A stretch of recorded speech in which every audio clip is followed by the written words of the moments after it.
Ini buku bagus. Kalian wajib baca. Tak kasih tahu kenapa. Aku menyia-nyiakan waktuku hanya muleng mulek di teknikal tok. Belajar teknikal setahunan lah, oke finish. Setelah itu 4 tahun itu kok kayak ngebullshit sendiri aku. Tahu nggak kalian kenapa? Teknikalku bagus, eksekusiku goblok. Aku pengalamanku ya.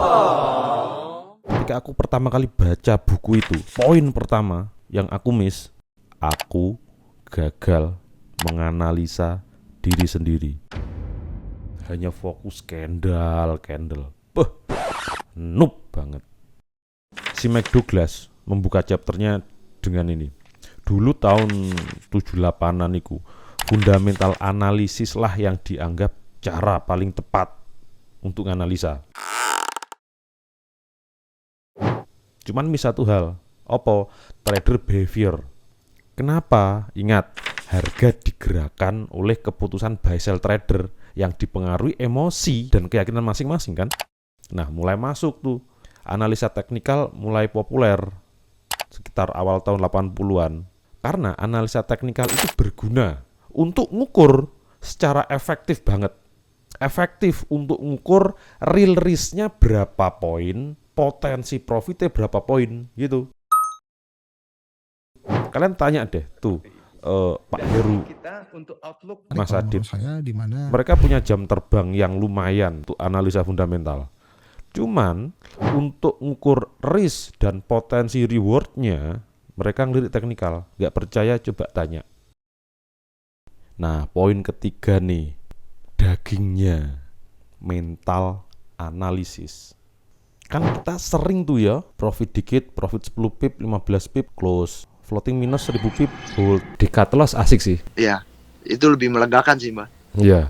Oh. Tuh mah. Nah, dijelaskan tuh oleh McDouglas bahwa ada psychological barrier. Jadi ada hambatan-hambatan psikologi yang jarang orang lirik. Si Douglas jabarin ada 4 tuh barrier psikologi. Yang pertama, takut loss. Salah satu yang terbesar sih barrier ini.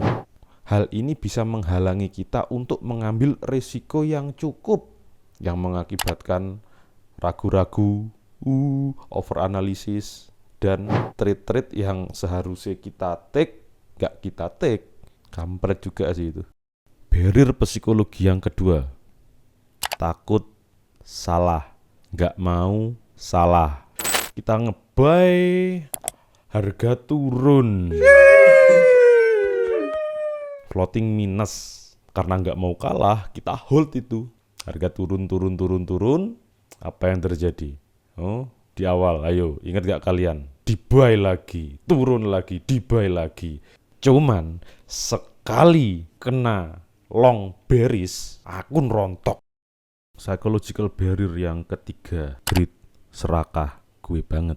Overload, over risk, dengan harapan cepat kaya. Padahal ketika profit besar dengan risiko besar, nggak lama teman-teman. Wes ta, kagak lama. Ingat quote yang dulu itu, cacing-cacing, naga-naga. Pertanyaannya, sekalipun cacing jadi naga, apakah naga itu bisa mempertahankan kenagaannya? Nah, psychological barrier yang keempat, ego.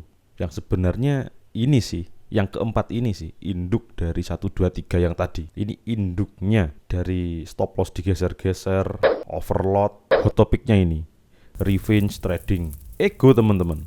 Coba perhatikan ketika kalian diskusi dengan rekan, teman, atau siapapun, ketika kalian disalahkan, ketika opini kalian disalahkan. Nah, kan timbulkan itu keinginan untuk mengcounter, untuk debat dia, alias untuk menyerang balik. Sama, ketika kita loss, respon otomatis emosi itu mau nge-counter balik, mau debat balik, mau balikin loss cepet, yang seringnya malah nambah loss lagi, ya kan? Ego. Ini topik yang luas sih. Oke, kita langsung cara-cara untuk mengatasi 4 problem itu menurut Mark Douglas. Solusi dari barrier yang pertama adalah menerima loss. Sadari bahwa tiap individual trade itu hasilnya tidak menentu dan loss tidak terhindarkan, teman-teman. SL jebret, nggak enak, ya aku merasakan nggak enak. Siapa sih yang nyaman dengan loss? Cuman dengan menerima loss, cut loss, SL, selain membatasi risiko, penerimaan trade yang loss itu menunjukkan kedewasaan kita. Loss is loss. Lalu risk management. Punyailah trading rule yang pakem banget. Pokok SL, bodo amat yang lain gitu. Konsekuensi ngebuy, ya wis, SL di bawahnya. Kalaupun SL ya wis tak tanggung. Jantan gitu loh, teman-teman. Lalu mulailah dengan risk yang kecil. Kenapa? Karena dengan risiko kecil, kalaupun loss secara emosional lebih mudah untuk dihandle. Kalau aku merumuskan kayak gini, maksimal SL itu adalah rata-rata penghasilan kalian per hari. Maksimal. Hitung rata-rata penghasilan kalian sebulan berapa. Tuh dibagi 30. Oh, ketemu tuh angkanya tuh. Kalau mau ngetes, tes aja deh. Kalian SL loss di atas penghasilan kalian rata-rata, gampang kepicu emosi. Apa kalian mengira bahwa yang pro itu absolut tahan secara emosional, tahan banting luar biasa? Kagak. Kuncinya bukan di situ. Kuncinya itu mencegah supaya tidak kena mental, nggak kepicu rasa takut, khawatir, was-was itu tadi. Risk control. Kuncinya risk control.